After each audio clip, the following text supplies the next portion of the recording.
La sombra de Balgurat, una tubnovela escrita por Paul Contreras para Tiempo de Escribir. Capítulo 8. El tiempo es cíclico. 1.1. Sábado. Pero esta vez era diferente. Por alguna razón, Andrés sintió que algo que hubiera cargado durante muchos años era ahora parte de un pasado brumoso y lejano que reposaba en un estante lejos de su alcance. Tan era así que se negó a usar la leche que tenía en la nevera para desayunar y salió hacia el supermercado cercano, a fin de aprovisionarse de nuevos víveres que le hicieran sentir mejor, preparándose para la siguiente obra que le esperaba, la adecuación de la tienda de artículos para poder jugar Warhammer, aquel adictivo juego de rol que había conocido en Australia y que estaba seguro iba a seducir las mentes de los entusiastas de los juegos de mesa como él. Caminó sin afán cargando la bolsa de regreso a casa. El portero le abrió prestamente, y al pasar por la portería se dio cuenta que el vigilante había sintonizado City TV en su pequeña televisión. Estaban repitiendo las noticias de la noche anterior y no resistió la tentación de darle un vistazo rápido mientras buscaban su correspondencia. Pero aparte del segmento especial sobre el asesino del centro, no había nada que le importara. Agradeció el correo y subió a su apartamento. Ordenó la comida con parsimonia, negando el ruido que nuevamente empezaba a sonar en su cabeza, hasta que terminó resignándose a hacerse un café negro y sentarse junto a la ventana, mirando hacia la nada. Había bastado una leve mención de ese caso en el noticiero para entrar nuevamente en ese estado de impotencia sorda que le atormentaba cuando recordaba el caso del asesino del centro. Tenía que quedarme a ver esas malditas noticias, dijo para sí mismo, cuando ya le fue imposible seguir callado. Hacía 10 años, casi 11, Andrés había cambiado una agradable vida como oficial de la policía para irse a buscar caminos en tierras extrañas, movido por la necesidad de salvaguardar su vida y la de su bella esposa, Yvonne. Todo había comenzado con la asignación de un caso con detalles siniestros, ocurrido en las calles del centro de la ciudad.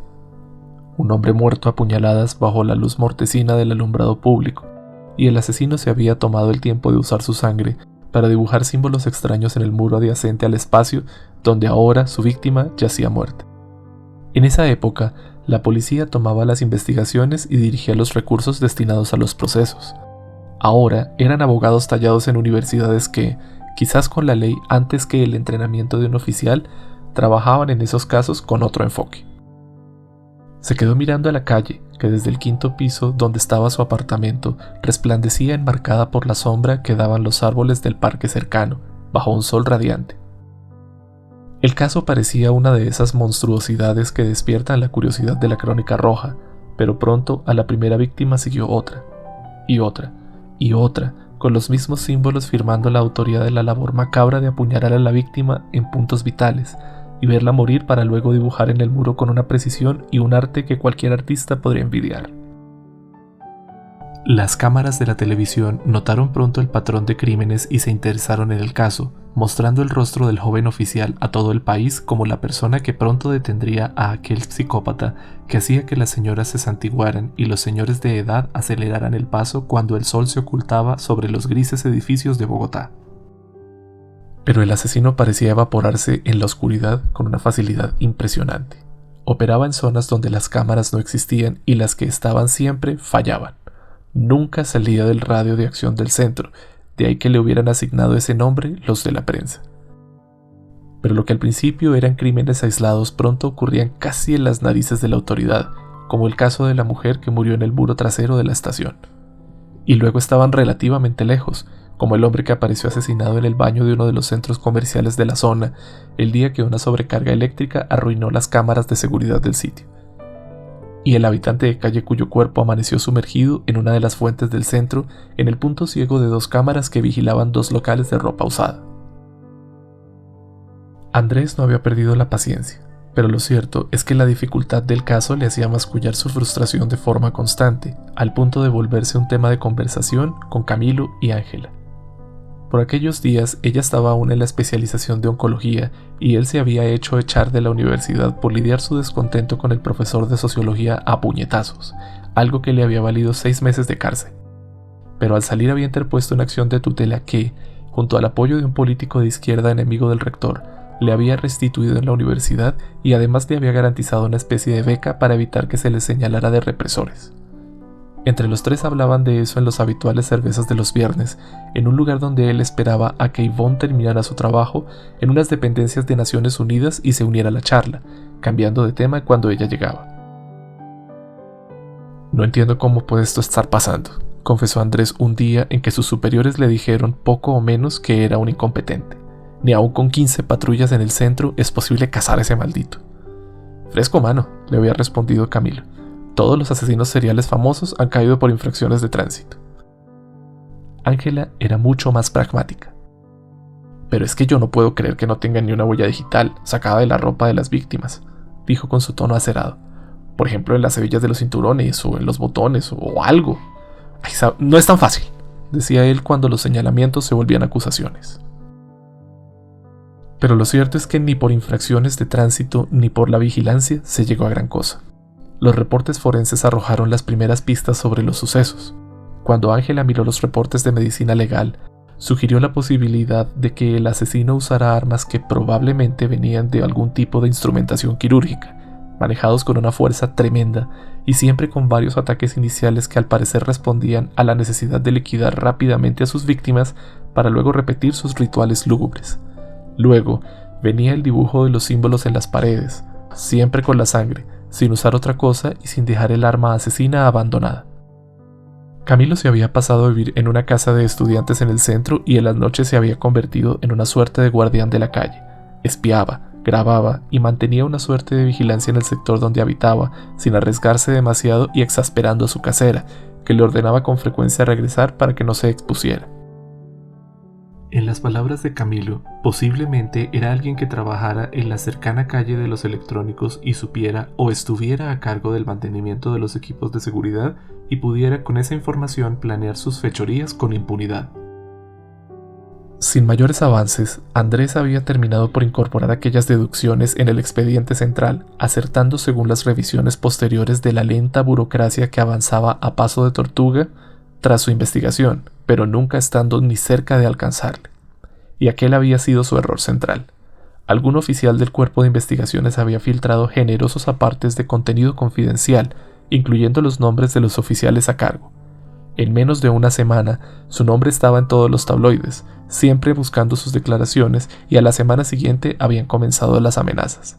Primero a él, luego a su esposa, luego al resto de su familia. Yvonne había rechazado con fiereza salir del caso y huir. «Yo me casé con un oficial de la policía, no con un vecino de la cuadra en uniforme», le había espetado cuando Andrés sugirió la posibilidad de irse de vacaciones extendidas. Y Andrés lo comprendió en silencio. Yvonne era una mujer de carácter sólido en el que el miedo parecía ser algo superado tiempo atrás junto al final de la infancia, que estaba orgullosa de la labor de su marido en la fuerza policíaca y que no tenía inconveniente alguno en cargar un arma en su automóvil. Pero Andrés fue más práctico. Fue directamente ante los jefes de ella el mismo día que colgó las prendas de policía para siempre y consiguió que Yvonne fuera trasladada a Australia, algo que ella intuyó, pero de lo que no quiso saber más. 10 años largos habían acallado las amenazas como por arte de magia. Ángela se había convertido en la directora de la sala de emergencias de un hospital. Camilo había seguido una atropellada carrera que le había permitido, a pesar de todos sus múltiples roces contra todo lo que considerara autoridad, en profesor adjunto en la Universidad Diocesana, que ahora tenía en su cuenta hallazgos que la ponían entre las primeras cátedras de arqueología a nivel latinoamericano. 10 años en los que había tenido toda clase de empleos negándose a ser una suerte de marido trofeo, aprendiendo nuevas cosas, hasta que finalmente su esposa le informó de su próximo regreso a Colombia, esta vez para dirigir la delegación de Naciones Unidas en el país. Por su tono, Andrés supo que, así como ella había aceptado el traslado sin rechistar, era el turno de él para hacer lo mismo. Andrés se había adelantado un par de meses para preparar todo y dejar que ella llegara con toda la tranquilidad posible, pero poco tiempo había pasado antes que aquel caso volviera a fastidiarle. A veces, en la furia que le producía el hecho de estar metido de cabeza en aquella investigación, mascullaba maldiciones contra todos aquellos que estuviera o fuera cercano al tema, hasta que el destino de Camilo había terminado por arrastrarle nuevamente a esos eventos, o por lo menos a dar más información a la nueva investigadora. Con un poco de suerte, nadie sabría más de su aporte, y las amenazas serían una cosa del pasado, serían algo sin importancia. Movió levemente la cabeza y miró nuevamente al parque. El sol había perdido algo de su lustre por el avance acelerado de nubarrones grises y sucios que presagiaban una tormenta de granizo y agua helada. Se levantó al notar que solo ver aquel cielo ya sentía mucho más frío del que ahora Bogotá emanaba en su viento y su clima. Pero rechazó la idea de sentarse a ver televisión y encontrarse de alguna manera con el tema. Resignado, pasó por la mesa del comedor y notó que el paquete de fotos y documentos estaba aún allí. «Ya es hora de botar la basura», dijo, recogiendo todo con súbito impulso. Se detuvo ante la caneca. Por mucho que estuviera listo para soltar aquella maldición que era ese caso, no quería hacerlo sin antes llegar al final. Pero ya conocía de memoria todas las fotos, así que se fue directamente a las páginas de anotaciones hasta llegar a la última. Allí estaban los nombres de los docentes que habían hecho el levantamiento del hallazgo de la capilla de Baal Gurat. Encendió su laptop e hizo una búsqueda en internet de los nombres. Héctor Romero, PhD en semiología, muerto en 2016 por un accidente de automóvil. Laura Jiménez, vicerrectora de la facultad, fallecida por un fulminante ataque al corazón en 2015, pocos meses después de la apertura de la capilla. Julián Manuel Serrano, experto en lenguas muertas, víctima de un absurdo atraco en el 2017. Heriberto Arenas, el profesor más antiguo de la universidad y un prodigio de vitalidad a sus 75 años, fallecido por causas naturales en el 2016. Juan José Castro, el otro profesor adjunto, había cometido suicidio en el 2019. Solo habían quedado 2 profesores de esa investigación, Emerson Coy y ahora Camilo, que se sumaba a la lista de los fallecidos. Destapó una cerveza y le echó un trago de whisky, como acostumbraba en aquellos lejanos días de investigaciones. Aquello era digno de uno de esos videos de canales de misterios como el de Tesla Ramírez. Por alguna extraña razón, todos habían muerto, quedando solo uno, y a nadie parecía importarle la extraña coincidencia de todos ellos. ¿Acaso en el caso de la apertura de Tutankamón, con la sola muerte de 2 miembros de la expedición, no se había desatado toda una histeria colectiva sobre alguna suerte de maldición de la tumba? Estaba frente a un misterio similar, en las narices de todos, y aquellos documentos habían sido de mucha más ayuda que las delirantes conclusiones que Camilo le había pasado en aquellos años de vagar por las calles buscando lo que no había perdido. No podía estar tan desorientado como para creer en una coincidencia, ni tan perdido como para descartar ese extraño patrón. Tomó un largo sorbo y esperó para tomar el teléfono y marcar el número de la detective Angarita, que contestó a los 2 timbrazos. «Señor Chávez, qué milagroso. Pensé que ya había borrado mi número y que había bloqueado mis datos». «Debería de hacerlo, pero creo que será después de decirle lo que encontré», le respondió Andrés. En ese paquete de pruebas que recibió Ángela hay una lista de nombres al final, de los profesores que llevaron a cabo el hallazgo arqueológico. «Magnífico, voy a buscarlos para ver qué tienen que decir». «No se esmere demasiado en buscarlos, detective», respondió de nuevo. «Están todos muertos, incluyendo a Camilo Rojas». «O bueno, casi todos». «Pero, un momento. ¿Quién de ellos estaría vivo?». La mujer vaciló un momento antes de volver a responder. «¿Está usted diciéndome que el único sobreviviente es...?» «Así es, detective. Emerson Coy». Andrés escuchó la respiración de Dolly tomando notas mientras al parecer apretaba el teléfono contra su hombro. «Magnífico. Voy ya mismo a la oficina del profesor Coy. Sé que la cátedra trabaja el sábado hasta las 7 de la noche». Andrés tomó un sorbo mayor de su cerveza hasta apurarla del todo. «Voy con usted. Paso a su oficina en 1 hora». La detective le agradeció y le colgó. Andrés tenía el extraño presentimiento de estar cerca del final de aquella larga maraña de misterios que le habían definido la vida en la última década. Se comenzó a preparar, pero antes de salir envió un par de mensajes a Ángela avisándole que pasaría por ella para asistir al encuentro con la detective.